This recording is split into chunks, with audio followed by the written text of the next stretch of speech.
Hello மக்களே, ரொம்ப நாளைக்கு அப்புறம் ஒரு mini vlog. As usual kirana drop பண்ணிவிட்டு வரும்போது வீட்டுக்கு தேவையான வீக்லி வெஜிடபிள்ஸ் வாங்கிட்டு வந்தாச்சு. அது கையோடு அரேஞ்ச் பண்ணி ஃப்ரிட்ஜில் வச்சுட்டோம்.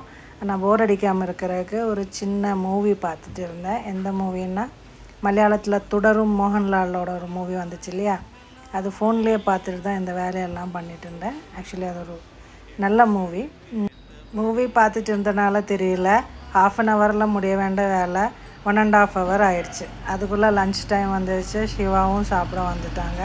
ஒர்க் ஃப்ரம் ஹோம் ஆப்ஷன் இருக்கிறனால எல்லோரும் அவங்க கம்ஃபர்டபுள் டைமில் சாப்பிட்றாங்க. எல்லோரும் ஒன்றா உட்காந்து சாப்பிட்றது வெரி ரேர்லி வீக்கெண்ட்ஸ் மாத்திரம்தான் இருக்கும். ஈவாக்கு புது பெட்டு, அப்புறம் கொஞ்சம் டாய்ஸ் ஒரு டெனன் கொடுத்துட்டு போனாங்க. கிரண் ஸ்கூல்லேருந்து வந்ததுக்கப்புறம் அதை வச்சு விளையாடிட்டு இருந்தா. ஈவினிங் கொஞ்சம் நேரம் படித்ததுக்கப்புறம் நாங்கள் நல்லா படித்தோம், அதனால் வெளியில் போய் சாப்பிட்றோன்னு போயிட்டாங்க.